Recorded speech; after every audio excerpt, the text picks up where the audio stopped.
یعنی نبی علیہ السلام کی وفات کے بعد قیامت تک اللہ اور مخلوق کے درمیان علم الغیب کے حوالے سے اب صرف ایک موڈ باقی ہے، اور وہ ہے خواب۔ کوئی کشف نہیں، کوئی الہام نہیں، ورنہ نبی علیہ السلام کیٹاگوریکل ڈینائی تو نہ کرتے۔ اور یہ وہ بات ہے جس میں میں غامدی صاحب کے ساتھ ہوں، اتنے پورشن میں کوئی شک نہیں، اس میں یہ بات ان کی بالکل درست ہے۔ حتیٰ کہ اس امت میں جس شخصیت کی بنیاد کے اوپر یہ پورے کا پورا سسٹم کشف اور الہام کا کھڑا کیا گیا، ایک روایت جو دلائل النبوہ امام بیہقی کی کتاب میں موجود ہے، مشکات المصابیح کی 3 جلد میں آپ کو کرامات والے چیپٹر میں مل جائے گی کہ سیدنا عمر نے اپنے ایک فوجی جرنیل کو آواز دی تھی، یا ساریت الجبل، تو وہ کہتے ہیں کہ مدینہ شریف سے 600 کلومیٹر دور سیدنا عمر کو اللہ تعالیٰ نے وہ دکھا دیا، اور ان کی آواز وہاں تک پہنچی، اس نے سن بھی لی، جس میں انہوں نے کہا پہاڑ کی طرف متوجہ ہو جہاں سے دشمن آ رہے ہیں، تو وہ ایک شکست جو ہے وہ فتح میں بدل گئی۔ تو یہ روایت ہی اصول محدثین کے اوپر ضعیف ہے۔ محمد بن اجلان راوی اس میں مدلس ہیں اور ان سے روایت کر رہے ہیں، اور دوسری سند تو ویسے ہی منقطع ہے، مرسل ہے۔ یہ دونوں اسناد کے اوپر شیخ زبیلی زئی رحمہ اللہ تعالیٰ نے مکمل بحث کی ہوئی ہے، ان کے مقالات چھپے ہوئے ہیں، اس میں آپ دیکھ سکتے ہیں۔ آج وہ میرا ٹاپک نہیں ہے۔ بہرحال اس کی بنیاد کے اوپر انہوں نے یہ مسئلہ کھڑا کیا تھا اور اپنے بزرگوں کا کشف ثابت کیا۔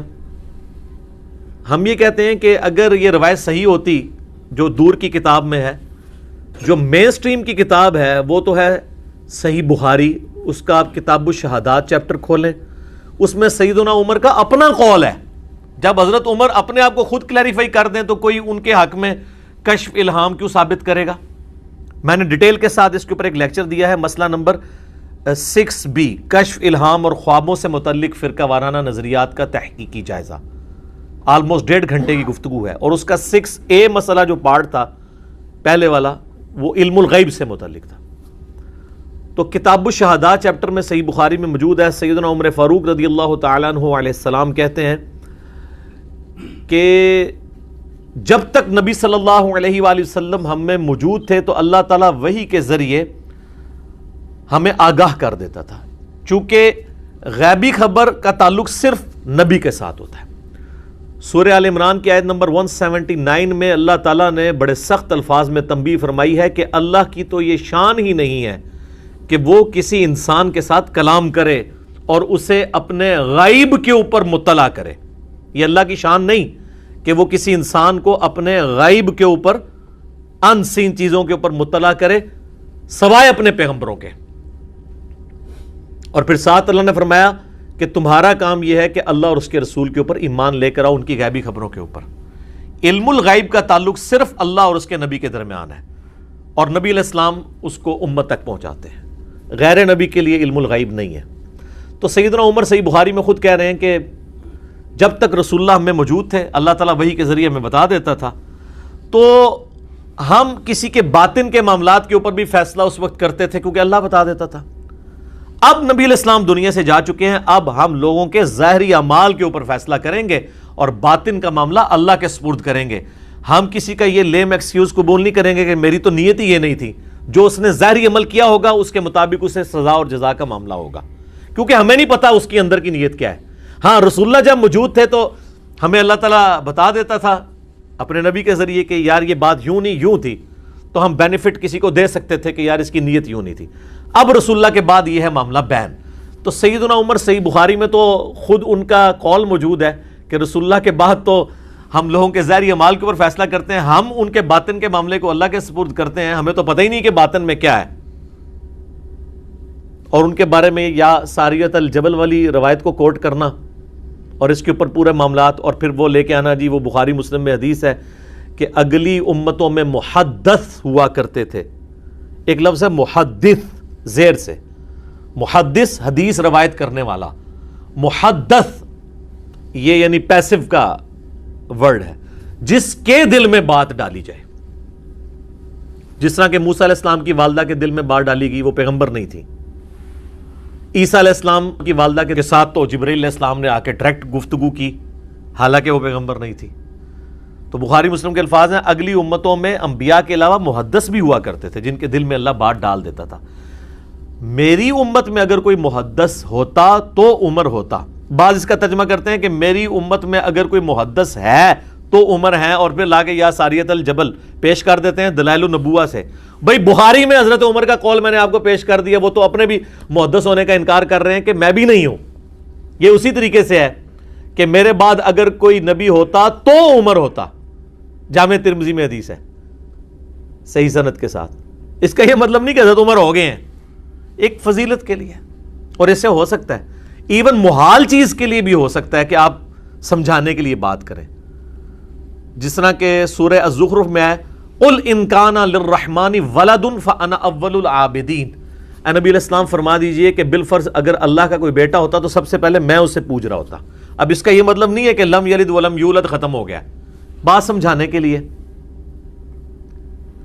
اسی طریقے سے صحیح بخاری میں ایک قول ہے جو قادیانی دجال کے ماننے والے پیش کرتے ہیں, اور آدھی بات وہ کہتے ہیں جی عبداللہ ابن ابی اوفا نے روایت کی ہے, جب ان سے پوچھا گیا کہ آپ نے نبی صلی اللہ علیہ وآلہ وسلم کے بیٹے ابراہیم کو دیکھا ہے, تو عبداللہ بن ابی اوفا جن کی کافی زیادہ عمر ہوئی تھی وہ 86 ہجری میں فوت ہوئے ہیں. تو صحیح بخاری میں الفاظ ہے ان سے پوچھا گیا آپ نے نبی صلی اللہ علیہ وآلہ وسلم کے بیٹے ابراہیم کو دیکھا ہے, تو کہتے ہیں ہاں میں نے اسے دیکھا ہے, وہ چھوٹی عمر میں ہی فوت ہو گئے تھے. اگر وہ زندہ رہتے تو پیغمبر ہوتے. اب قادیانی اس جملے کو اٹھاتے ہیں, وہ کہتے ہیں دیکھیں جی نبوت کا سلسلہ جاری ہے. بھئی یہ اسی طریقے سے جو میں نے آپ کو مثال بیان کی ہے قرآن سے, اور اگلے الفاظ کھا جاتے ہیں وہ ان کی موت ہے. اگلے الفاظ یہ ہیں کہ عبداللہ ابن ابی اوفا کہتے ہیں چونکہ نبی صلی اللہ علیہ وآلہ وسلم خاتم النبیین ہیں اس لیے ان کا بیٹا جوانی کی عمر کو نہیں پہنچا. ختم نبوت یہ وجہ تھی, چونکہ آپ خاتم النبیین ہیں تو اللہ تعالیٰ نے آپ کے بیٹے کو جوان ہونے نہیں دیا, ورنہ پروٹوکول کے طور پہ اللہ تعالیٰ اسے بھی پیغمبر بناتا جس طرح اگلے پیغمبروں کے بیٹے بھی پیغمبر تھے. اب اگلی بات تو خاتم النبیین کی جو کوالٹی ہے وہ ثابت کر رہے ہیں ابن ابی اوفا, یعنی سیدنا ابراہیم بن محمد علیہ السلام کی موت کو وہ اس سے ریلیٹ کر رہے ہیں کہ ختم نبوت ہے, اس کی وجہ سے ان کی موت ہوئی ہے کہ اللہ تعالیٰ نے ان کو جوانی تک پہنچنے نہیں دیا. اور اسی چیز کا ذکر سورہ الاحزاب کی آیت نمبر 40 میں ہے, ما کان محمد ابا احد من رجالکم ولکن رسول اللہ وخاتم النبیین. محمد صلی اللہ علیہ وآلہ وسلم تم مردوں میں سے کسی کے باپ نہیں بلکہ وہ تو اللہ کے رسول ہیں اور سلسلہ نبوت کی مہر ہے. یہ ترجمہ بھی درست ہے, اور سلسلہ نبوت کو ختم کرنے والے ہیں, یہ ترجمہ بھی درست ہے. تو اس میں کیا الفاظ ہیں, تم مردوں میں سے کسی کے باپ نہیں, یعنی ان کا کوئی بیٹا بھی مرد نہیں بنے گا بلکہ وہ پہلے ہی اللہ تعالیٰ نے ان کو اٹھا لیا تاکہ نبی علیہ السلام کی ختم نبوت والا معاملہ بالکل کلیریفائی رہے. قرآن میں خاتم کا لفظ ہے یعنی سیل آف دا پروفیٹ, اور مہر ڈاکومنٹ کے اینڈ پہ لگتی ہے, چاہے اسے بند کرنے کے لیے لگائی جائے یا لکھے ہوئے ڈاکومنٹ کے اینڈ پہ, اس سے مراد یہ ہوتا ہے اس کے بعد اس ڈاکومنٹ میں کوئی چیز ایڈ نہیں ہو سکتی, یہ جرم ہوگا. یہ جو غلام احمد قادیانی دجال نے مطلب لیا وہ تو فٹ ہی نہیں بیٹھتا, یہ آج تک امت میں کسی نے یہ مطلب نہیں لیا, اس نے جا کے کان یہاں سے بھی نہیں پکڑا, کچھ اور ہی جا کے چیز پکڑ لی ہے. اور پھر احادیث تو اس پہ گواہ ہے. آج میرا ٹاپک نہیں, یوٹیوب پہ میرے 2 کلپ ہیں جو قادیانیوں کی اصلاح کا سبب بنے اور مسلمانوں کی اصلاح کا بھی سبب بنے, جو قادیانیوں کو بھی برا لگتے ہیں اور مسلمانوں کو بھی برے لگتے ہیں وہ کلپ. نمبر 1 ہے قادیانیوں کو دعوت اصلاح, اور نمبر 2 ہے قادیانی حق بات کیوں نہیں قبول کرتے. اس میں نے بتایا کہ وہ مسلمانوں کے بزرگ بابوں کی غلط کتابوں اور عبارات کی وجہ سے اپنے باطل عقائد کے اوپر محکم ہے, تو وہ آپ ویڈیوز دیکھ سکتے ہیں. آج میرا ٹاپک نہیں ہے. تو یہ غامدی صاحب تو کشف الہام کسی چیز کو مانتے نہیں ہیں, وہ کہتے ہیں میرے ہاں تو کوئی گنجائش ہی نہیں ہے, تو میں نے غلام احمد قادیانی کو کیوں پیغمبر کے طور پر ماننا ہے. حتیٰ کہ وہ اس معاملے میں اتنے سخت ہیں کہ وہ سیدنا عیسیٰ علی نبینا وعلیہ الصلوۃ والسلام کے دوبارہ دنیا میں آنے کا بھی انکار کرتے ہیں. اور وہ اپنے زوم میں اس کو بھی ختم نبوت کے منافی سمجھتے ہیں، حالانکہ یہ امت کا اجماعی عقیدہ ہے. میں آج اس میں نہیں پڑھوں گا، میری کئی ایک ویڈیوز اس کے اوپر ریکارڈڈ موجود ہیں. تو جو شخص ختم نبوت میں اتنا غلو کرتا ہو، اب غلو ہو گیا نا، کہ وہ حضرت عیسیٰ کے نزول کو بھی ختم نبوت کے منافی سمجھتا ہو، اس کے بارے میں یہ کہنا ہے کہ یہ قادیانی کو صحیح سمجھتا ہے صرف اس بات پہ کہ انہوں نے محی الدین ابن عربی کی عبارت پڑھی. یہ محی الدین لفظ غلط ہے، یا محی الدین غلط، یہ محی الدین ہے لفظ. یہ اس تک کوئی میری غلطی نکالتا رہے. تو ابن عربی المتوفا 638 ہجری کو اگر وہ کوٹ کر رہے ہیں تو بیسیکلی مسلمانوں کو جھنجھوڑ رہے ہیں کہ بھی غلام احمد قادیانی نے جو یہ جھوٹ پہ مبنی دعویٰ کیا ہے، ان کے نزدیک اس کی جو جڑیں ہیں وہ ابن عربی کی کتابوں میں موجود ہیں. بیسیکلی وہ یہ بتانا چاہ رہے تھے. تو وہ آدھی عبارت ان کی اٹھا کے لوگ ان پہ چڑھ دوڑے کہ دیکھیں جی یہ تو غلام احمد قادیانی کی نبوت کو جسٹیفائی کرنے کے لیے نعوذ باللہ ابن عربی کا سہارا لے رہا ہے، حالانکہ بات ہی کچھ اور ہو رہی تھی. تو وہ پورا کلپ دیکھ لیتے، ان کی ٹون دیکھ لیتے. اس میں انہوں نے کہا حالانکہ ہم ختم نبوت کا معنی یہ نہیں لیتے جو ابن عربی لے رہا ہے. وہ جملے چھوڑ دیے اور ان کے اوپر چڑھ دوڑے، اور ان کے اوپر یہ الزام لگایا کہ یہ تو قادیانیت کو سپورٹ کر رہا ہے. پھر کہتے ہیں جی یہ بندہ اعلانیہ کیوں نہیں یعنی قادیانیوں کو کافر کہتا. اس دن سے ڈر جائیں جس دن غامدی صاحب اعلانیہ وہ جملے بولنا شروع کر دیں جو آپ لوگ ان سے اگلوانا چاہتے ہیں، ورنہ آپ لوگ بھی نہیں بچیں گے. وہ یہ کہتے ہیں کہ صوفیاء کی جو بد عقیدگیاں ان کی کتابوں میں ہیں، جو ان کے ماننے والے اسی طریقے سے من و عن قبول کرتے ہیں اکثریت. چشتی رسول اللہ حش بہشت کی عبارت میں نے کئی دفعہ بتائی ہے. اسی طریقے سے کشف المحجوب کی کتنی گستاخانہ عبارتیں ہیں. خود ابن عربی کی کتابوں میں فصوص الحکم کے اندر اور فتوحات مکیہ کے اندر کئی ایک عبارتیں توحید کے حوالے سے جو انہوں نے من پسند رزلٹ نکالے ہیں قرآن حکیم کی آیات کو گول مول کر کے. وہ کہتے ہیں پھر ان سب کو میں ایک لاٹھی سے ہانکوں گا. تو انہوں نے موقف یہ اڈاپٹ کیا کہ میں صرف عقیدوں کو کفریہ کہتا ہوں، ان کے قائلین پہ فتویٰ نہیں لگاؤں گا. ہاں یہ ان کو بتاؤں گا کہ یہ عقیدہ کفری ہے. اور سر یہ میری ان تک میسیج بھی پہنچ چکا ہے، چونکہ آج کل پاکستان میں نہیں، ورنہ میں ان سے خود بات کر لیتا.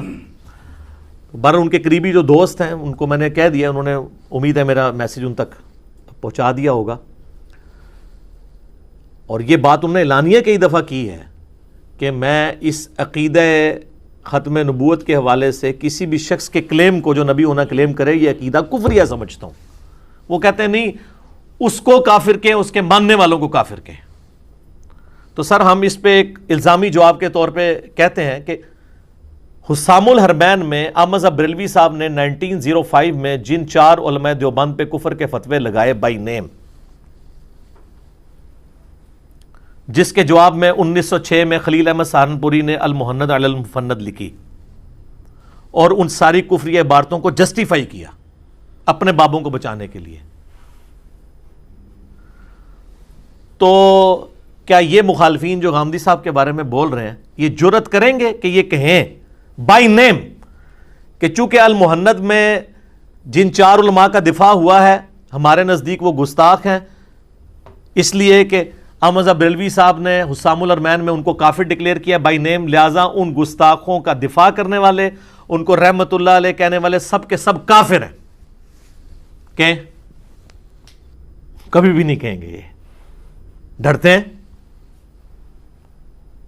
آئے مائشہ شروع کر دیں گے. تو غامدی صاحب کا یہ مسئلہ ہے. میں غامدی صاحب کے اس نظریے کے صحیح یا غلط ہونے پہ بات نہیں کر رہا ہوں، میں یہ بتا رہا ہوں کہ وہ کیوں ایسا کرتے ہیں. تو پھر جب اس درجے تک ایک بندہ ختم نبوت کے حوالے سے ڈسکشن کرتا ہو، اس کے اوپر یہ بلیم لگانا، آپ نے الزام لگانا ہے تو کوئی اور لگائیں. یہ تو الزام اسی طریقے سے ہے کہ آپ عمار ابن یاسر کے اوپر جو ہے ناسبی ہونے کا الزام لگا دیں، اور مروان بن حکم کے اوپر آپ رافضی ہونے کا الزام لگا دیں. یہ اس لیول کی ایک چیز ہے. الزام وہ لگائیں جو فٹ اینڈ بیٹھتا ہو کسی میں. جو بالکل دوسری ڈاکٹرن کے اوپر چل رہا ہو اس کے اوپر تو الزام نہ لگائیں کہ وہ غلام احمد قادیانی دجال کو صحیح نعوذ باللہ مانتا ہے یا اس کے پیروکاروں کو وہ صحیح مانتا ہے. تو بار بار اعلان کر رہے ہیں. بلکہ اب حالیہ پھر انہوں نے امریکہ میں ایک ریڈیو پروگرام کے اندر جس کی ویڈیو بھی بنی ہوئی تھی, اس میں انہوں نے دوبارہ اظہار کیا ہے کہ بھائی میں تو ختم نبوت کو ماننے والا ہوں. وہ کہتے ہیں جس طریقے سے ہم بول رہے ہیں نا, اس طریقے سے بولو گے تو ہم مانیں گے.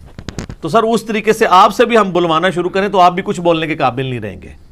آپ کا کوئی ایک عالم مجھے لکھ دے بریلویوں کا کہ دیوبندی اگرچہ ہمارے نزدیک گمراہ ہیں لیکن انہی عقیدوں پہ اگر دیوبندی مر گئے تو ایک نہ ایک دن عذاب بھگت کے جنت میں چلے جائیں گے. کوئی ایک لکھ کے دے, میں دیکھتا ہوں.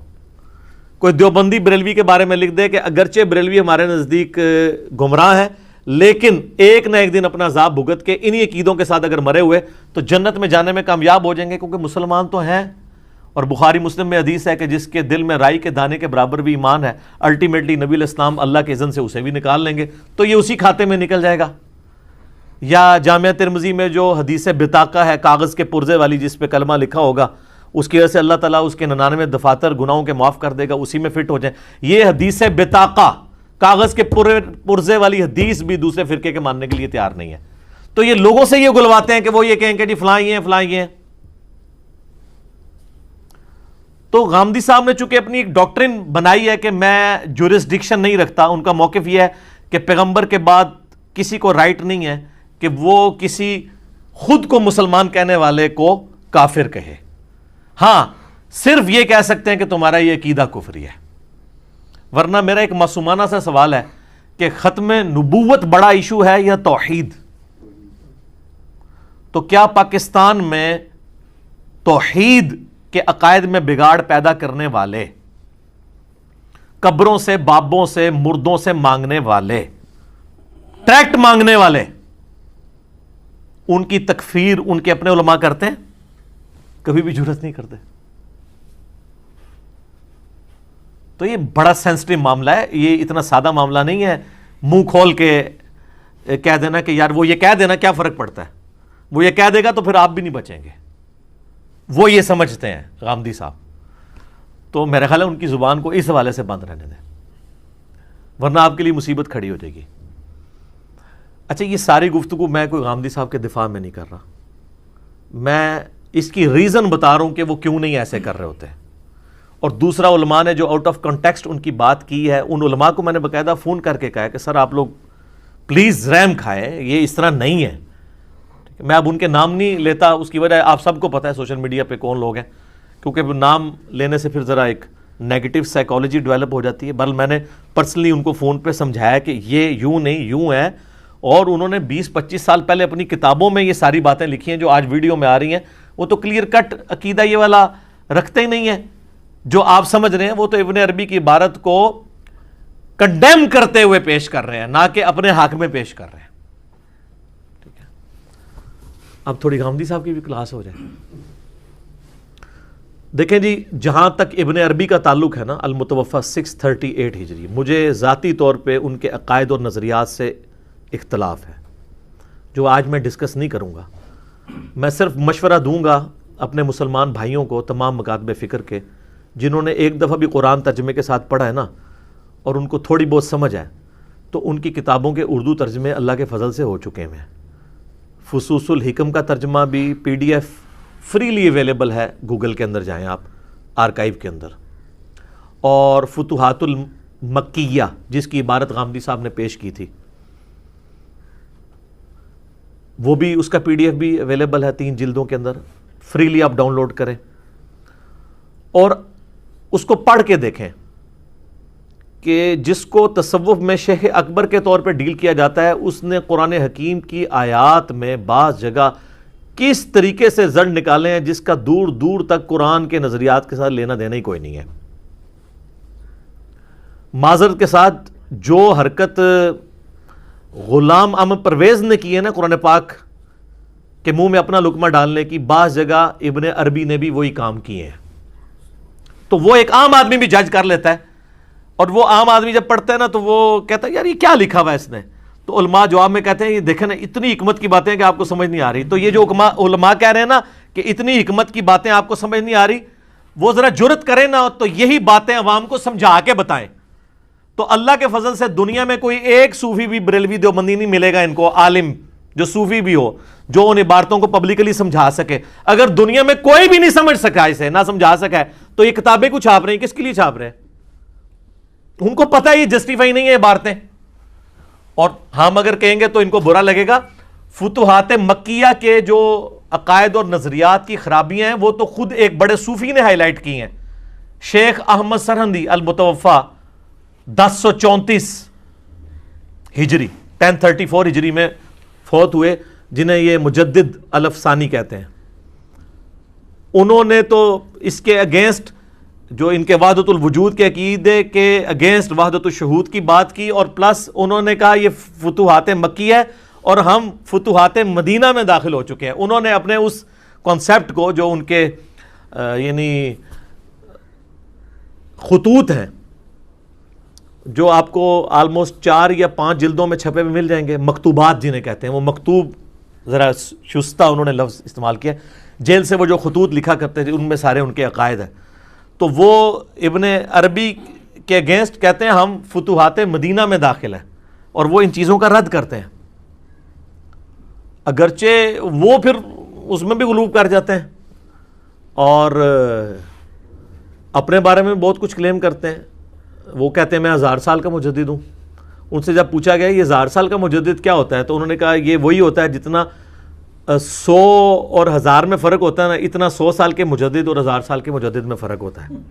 حالانکہ جواب یہ ہونا چاہیے تھا کہ 100 سال کے مجدد کی تو حدیث ہے سنن نبی داؤد میں کہ میری امت میں ہر 100 سال کے کنارے پہ ایک شخص آئے گا جو دین کی تجدید کرے گا.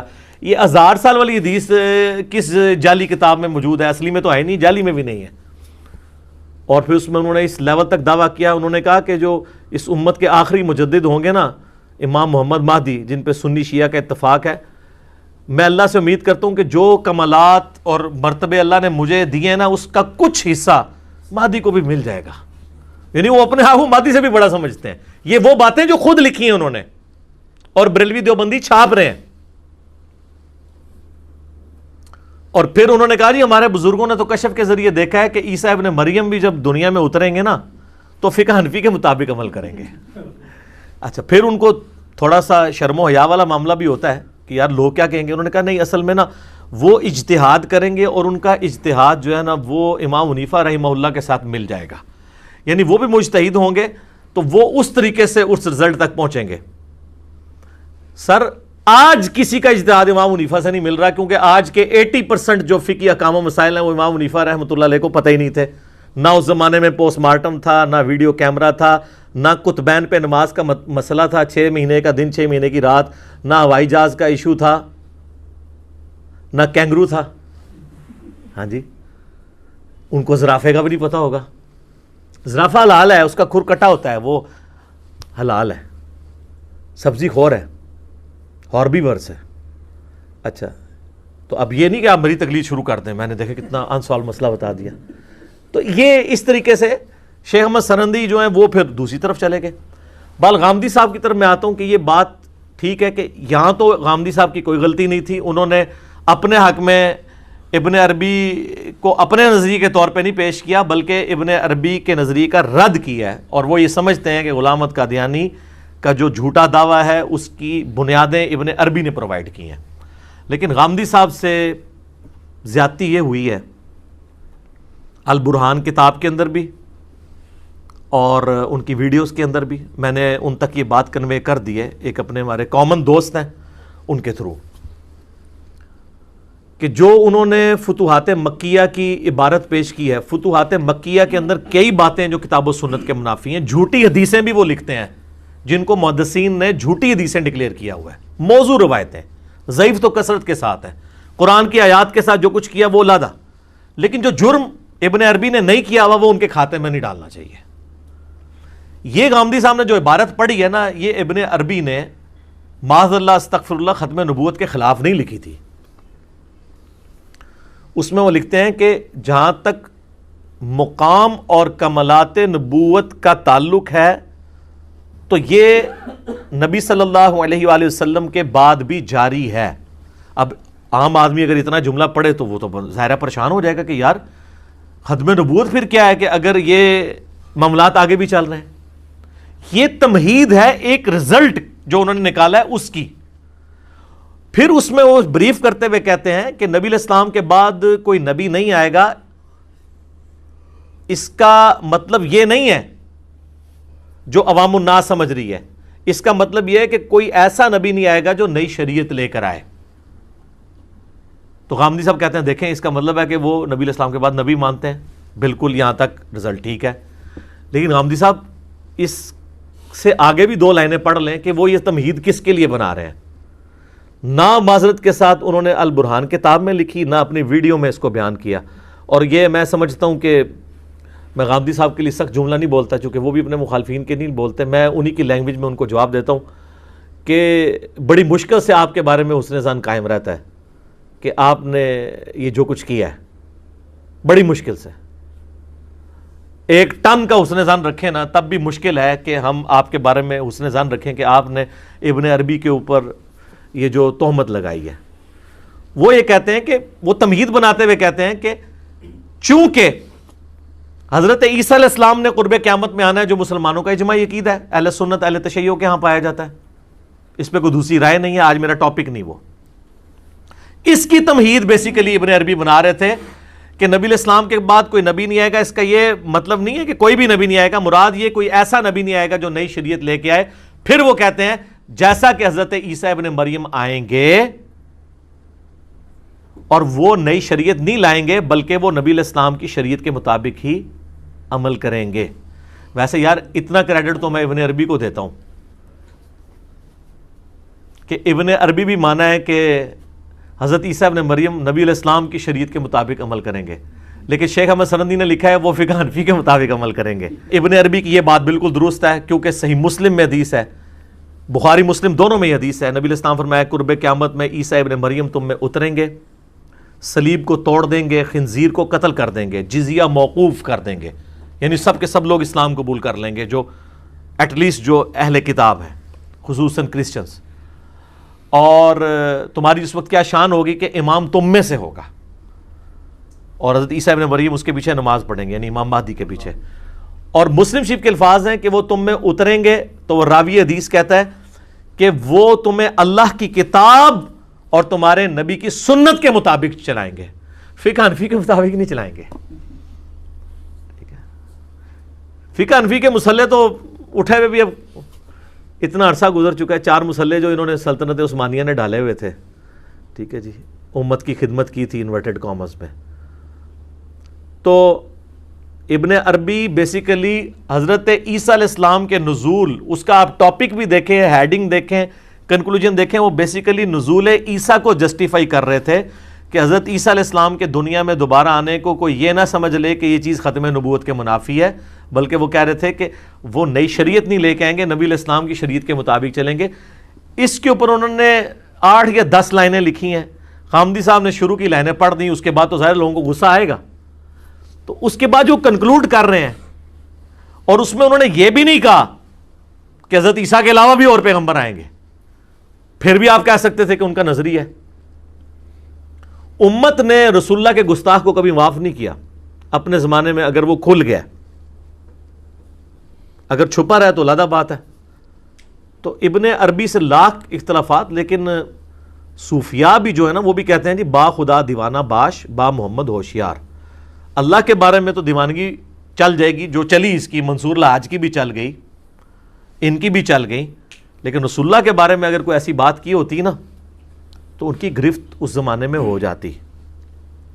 بہرحال جن کی اس وقت پکڑنی ہوئی ہے، چھپ چھپا کے رہے یا ان کی کتابوں میں تعریف ہو گئی، ان کے بارے میں ہمارا نظریہ یہی ہے کہ آج کی ڈیٹ میں ہم کسی بزرگ کے اوپر کوئی فتویٰ نہیں لگاتے، ان کی عبارات اور کتابوں پہ لگاتے ہیں۔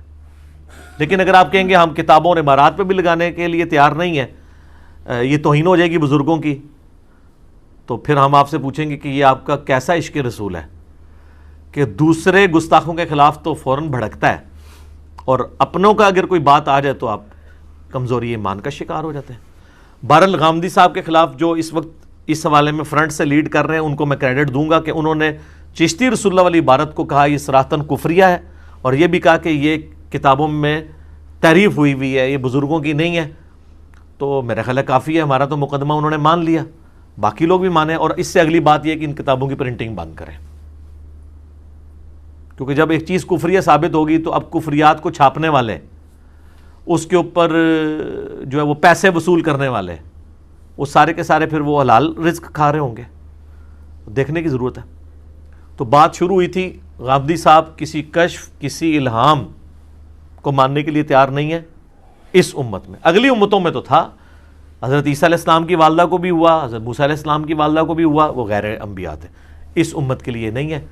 اور بعض لوگ کہیں گے کہ اگر یہ فضیلت اگلی امتوں کو حاصل تھی تو اس امت سے کیسے چھن گئی؟ اس لیے چھن گئی کہ اس امت کو بڑی فضیلت ملی ختم نبوت کی. ختم نبوت کا تقاضا تھا کہ کشف الہام ختم ہو جاتا تاکہ کوئی غلام قادیانی دجال جیسا بندہ نقب ڈالنے کی کوشش نہ کرتا. اور توحید کے کامل ہونے کا تقاضا تھا کہ اگلی امتوں میں سجدہ تعظیمی حلال تھا، ہماری امت میں وہ بھی حرام ہو گیا غیر اللہ کے لیے. جو آدم علیہ السلام کو فرشتوں نے کیا، یوسف علیہ السلام کو ان کے بھائیوں نے کیا، اگلی امتوں میں جائز تھا. تو یہ میرا گولڈن کوٹ ہے. گولڈن کوٹ اس لیے نہیں کہ آپ میری تعریف کریں، یہ میں اس کا لطف لیتا ہوں کہ اللہ نے میرے اوپر یہ بات کھولی کہ میں ایک جملہ بولتا ہوں کہ جس طرح اس امت میں توحید کامل ہے کہ سجدہ تعظیمی بھی حرام ہے، اسی طریقے سے ختم نبوت بھی کامل ہے کہ کشف الہام سب کچھ ختم. اب رہ گئے خواب. تو خواب صرف اس وقت مانے جاتے ہیں جب اپنے فرقے کا بندہ دیکھے، دوسرے کا نہیں مانا جاتا. خوابوں کی دنیا ایک علیحدہ سے ٹاپک ہے، اس کے اوپر میری کئی ایک ویڈیوز ہیں. خواب بخاری مسلم میں حدیث ہے، خواب یا اللہ کی طرف سے ہوگا یا شیطان کی طرف سے یا نفس کی طرف سے. اب یہ کون ڈیفائن کرے گا کہ یہ اللہ کا خواب ہے دکھایا ہوا، شیطان کا ہے یا نفس کا ہے؟